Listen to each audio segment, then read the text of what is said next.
My boyfriend called me ugly in front of his friends and dumped me at a restaurant, leaving me to pay for the dinner. As he walked away, he loudly said, "A girl like you should be grateful I even dated you." I smiled and calmly waited. Before watching the video, right where you are watching it in the comments, subscribe and like so that more people can watch this video. Enjoy. I'm Emily, 26 years old, female, and I don't even know how to start this without my hands shaking because I still hear his voice in my head when I close my eyes. Friday night I was sitting across from my boyfriend, Ryan, 28, at this trendy restaurant he picked out.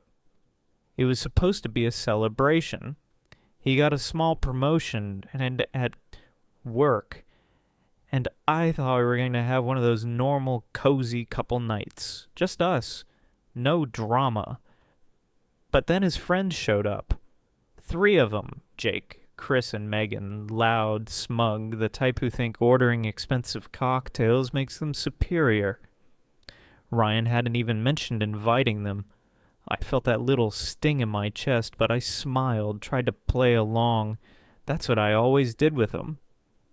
Ryan had this way of keeping me off balance.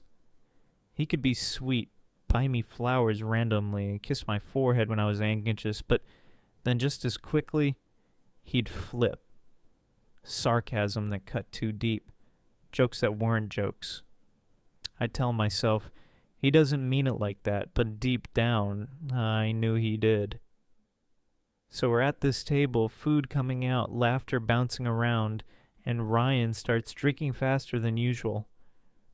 I'm halfway through my pasta when it happens.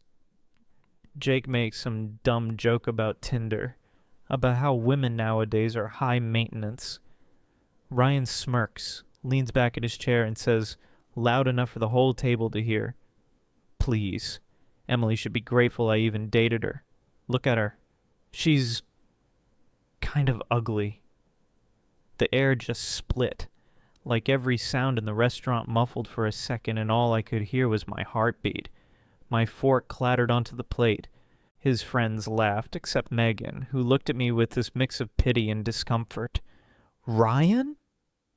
He just took a sip of his whiskey like he'd said the most casual thing in the world. Then, as if that wasn't enough, he stood up, tossed his napkin onto the table. And with that cocky little half-smile he wears when he wants to humiliate me, he said, "You're on your own for the bill. A girl like you should be grateful I even bothered."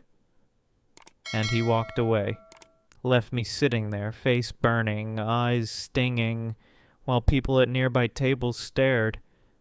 I didn't cry. Not right then. Instead, something inside me went very still, like the part of me that had been begging for his approval just died. I smiled. I sat there calmly, breathing slow, waiting for the check, because in that moment, I knew.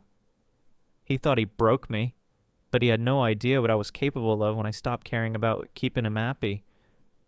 Ryan and I met 2 years ago at a friend's housewarming party. He was the kind of guy who filled a room without even trying.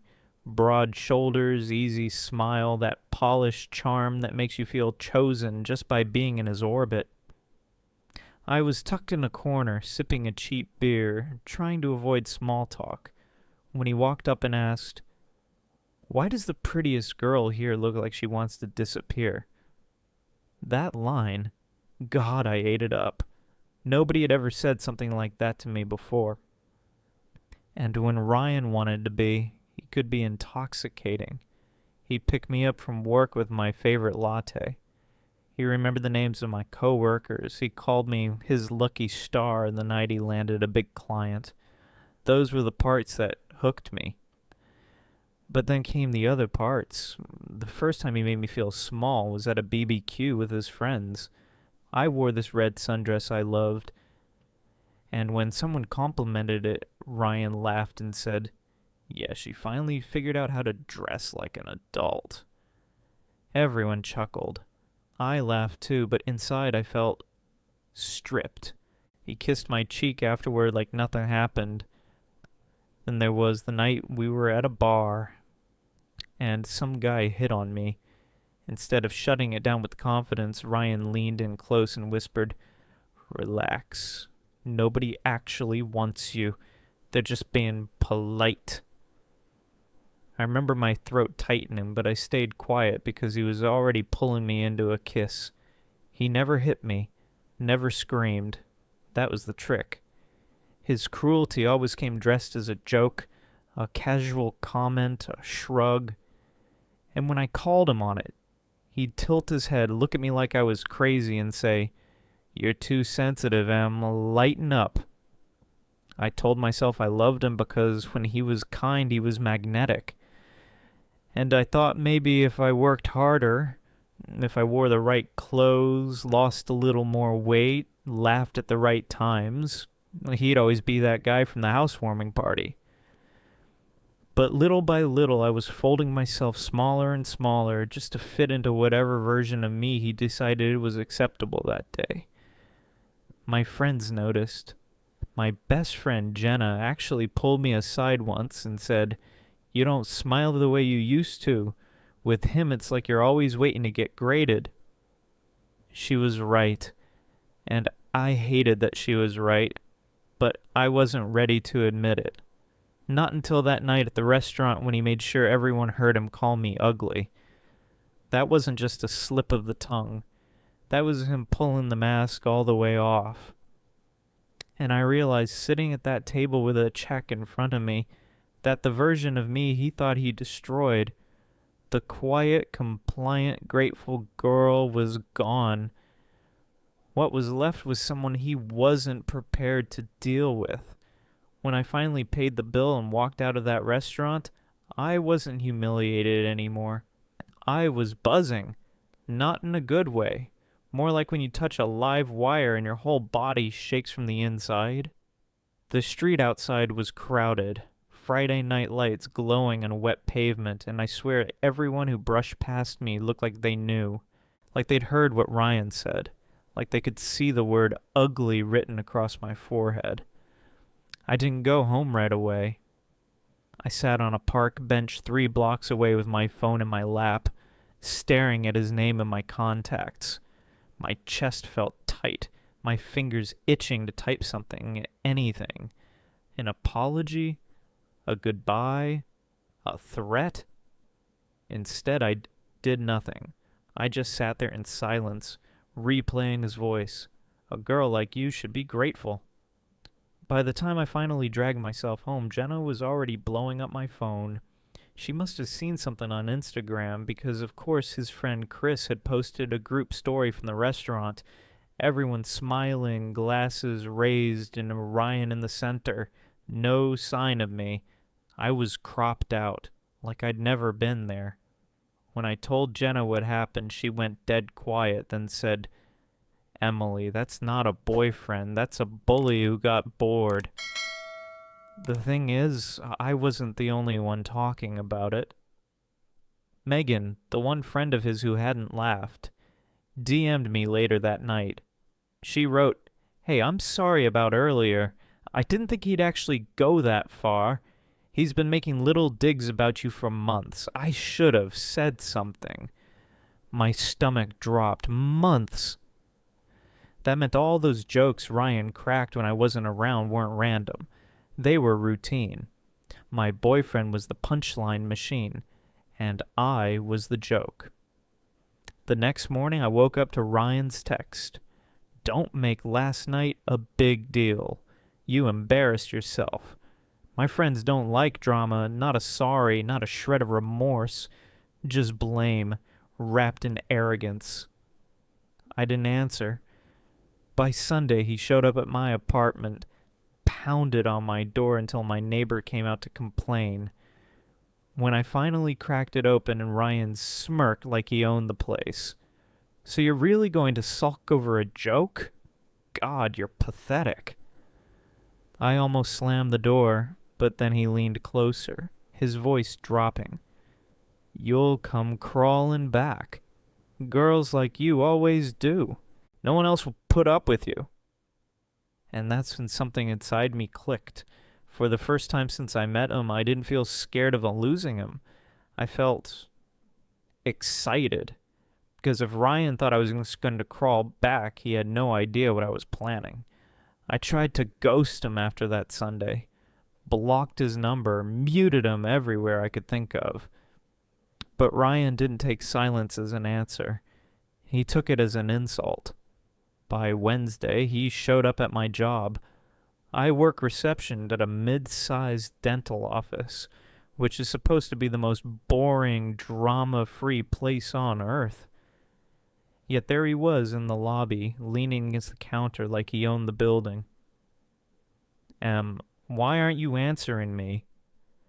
His voice was too loud, carrying across the waiting room. Patients were staring. I clenched my teeth, trying to keep it professional. You need to leave. But Ryan just grinned. What, can't say hi to my girlfriend? And then, loud enough for everyone to hear, he said, Oh, right. Ex-girlfriend. She thinks she's too good for me now, which is hilarious considering half of you wouldn't even notice her if I hadn't upgraded her look. That word again. Ugly. Repackaged. The office manager had to come out and threaten to call the cops before he finally stormed off, kicking the glass door so hard it rattled in the frame. That night, I found my car keyed. A long, jagged scratch down the driver's side. My stomach sank because I didn't even need proof. I knew it was him. The next day, he went nuclear on social media. He posted a picture of us from last summer, me in a swimsuit at the lake, with the caption, When you date a 6, and they think they're a 10. His friends, at least the same guys who laughed at dinner, filled the comments with puke emojis and lol bro savage. But it didn't stop there. By Friday, Megan texted me again, panicked. Apparently, Ryan was drunk and ranting at a bar about how I owed him after everything he'd done for me. He slammed his glass so hard it shattered, cutting his hand. The bartender tried to kick him out, and Ryan screamed that women were all leeches before shoving a chair to the ground. And the scary part? He showed up outside my apartment later that night, drunk, bleeding hand wrapped in a napkin, pounding on my door until my neighbor called the cops. I didn't answer. I stood frozen in my kitchen, lights off, listening to him scream my name. At one point, he hurled something heavy. It thudded against my door hard enough to crack the wood. When the cops finally came, Ryan flipped into tears instantly. I just wanted to talk to her. She's ruining my life. They gave him a warning and told me to file a restraining order if it happened again. As his sobs echoed down the hall, I realized something. Ryan wasn't just cruel, he was dangerous. And if he wanted to make me into a spectacle, I could flip that spotlight right back on him. I just needed to be patient and careful. After the cops hauled Ryan off that night, I sat on my couch in the dark, heart pounding, scrolling through his social media. The swimsuit post was still up, hundreds of likes. His buddies hyping him up, strangers joining in, calling me a butterface, a charity case.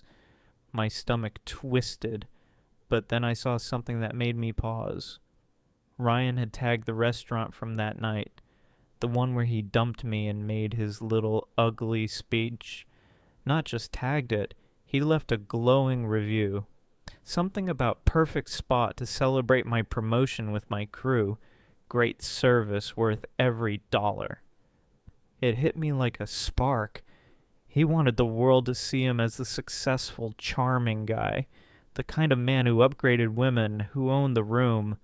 He didn't care about me. Not really. What he cared about was his image. So that's what I went for. The next morning I called Megan. We weren't close, but she was decent, one of the few who hadn't laughed. I told her everything. The restaurant, the insults, the stunt at my job, the vandalism, the cops. She went silent for a long moment, then said, "Emily, I've got screenshots, group chat stuff. You need to see this." She wasn't kidding. She sent me dozens of messages from Ryan's private friend chat. Him bragging about training me to know my place. Him laughing about how girls like Emily stick around no matter what.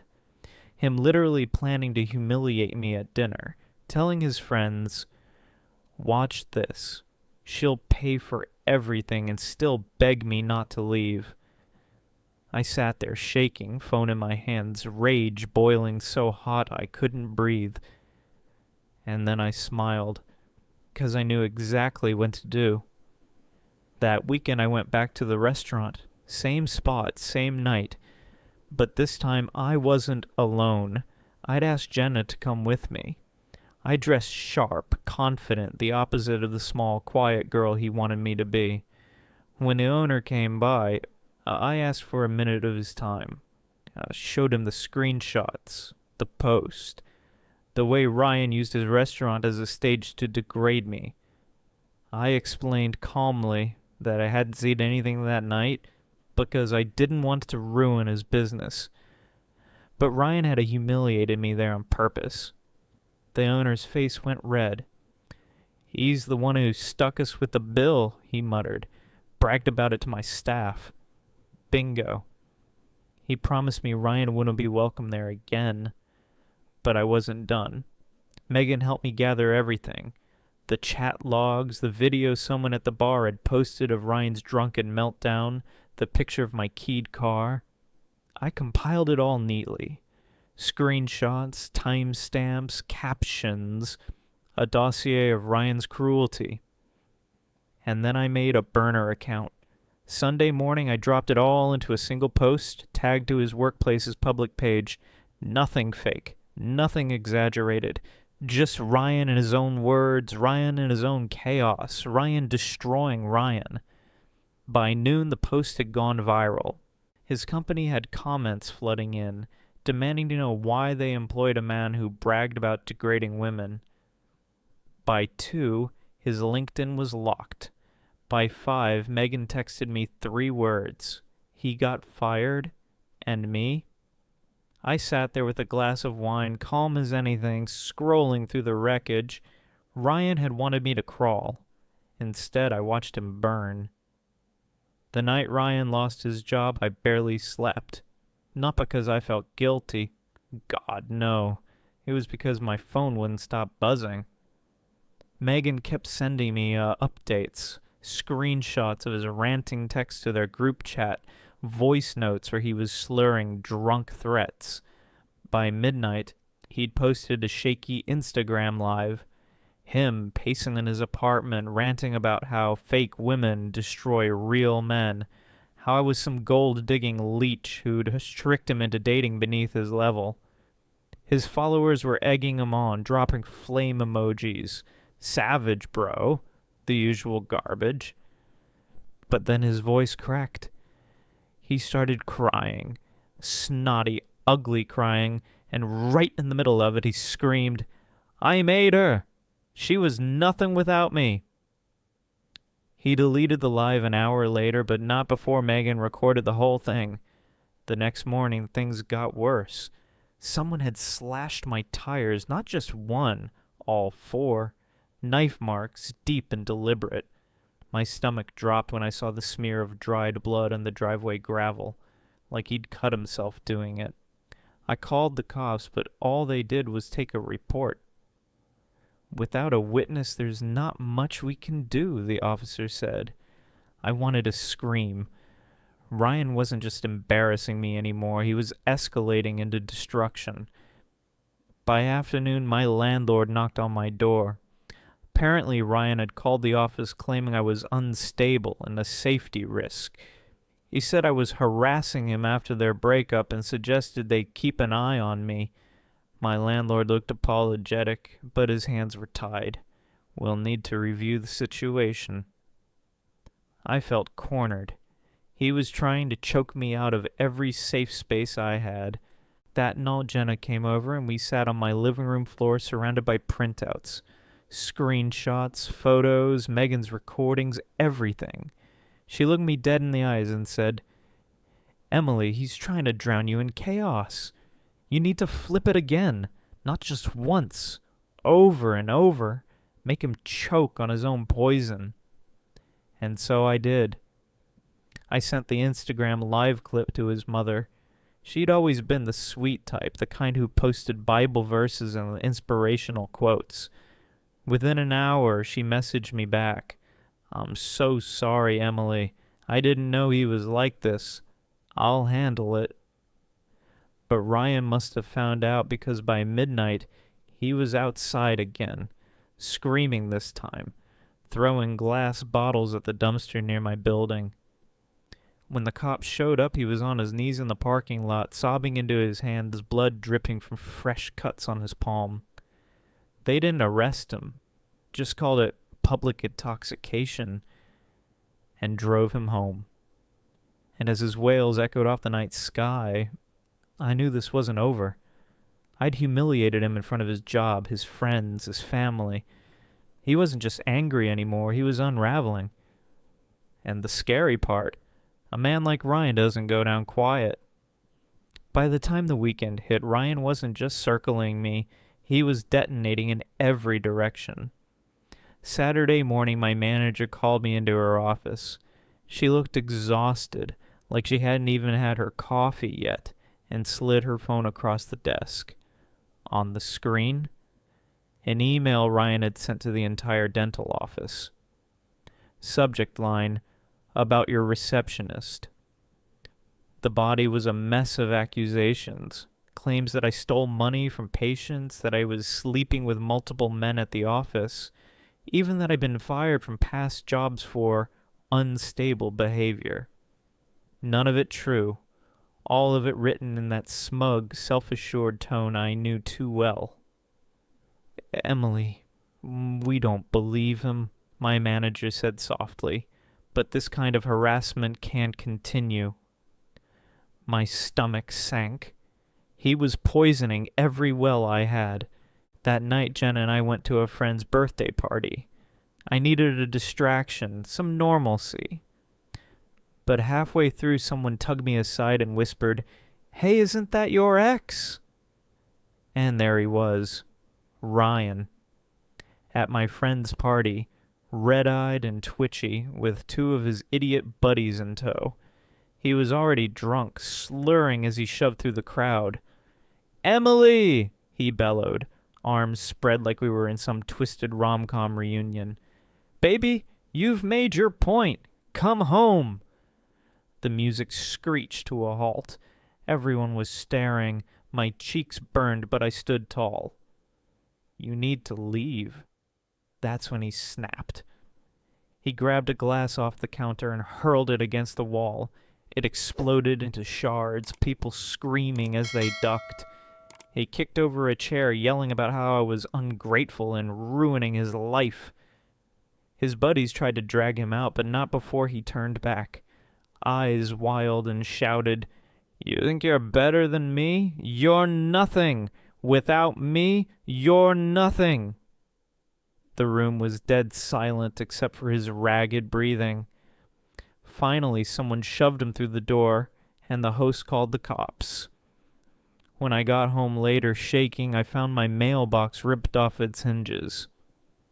Scattered across the sidewalk were torn-up pictures of us, ones I hadn't even realized he still had. Shredded pieces of my life, spit-stained, stomped on. I sat on my kitchen floor, holding one jagged scrap with my face still visible, and for the first time, I wasn't scared. I was furious. Ryan thought chaos was his weapon, but I realized it could also be his undoing, because he'd already destroyed himself. I just had to make sure everyone saw it. By the time Ryan stormed out of that party and tore my mailbox apart, something in me shifted. I wasn't just reacting anymore, I was planning. He thought he was the storm, but storms are loud, messy, and obvious. I was going to be quiet, surgical, precise. Megan was still feeding me everything he said in their group chat. And oh, He was spiraling. His friends weren't laughing anymore. They were calling him unstable, saying he needed help. He was bragging one minute, sobbing the next, threatening to expose me like he hadn't already torched his own reputation. That's when I decided to end it.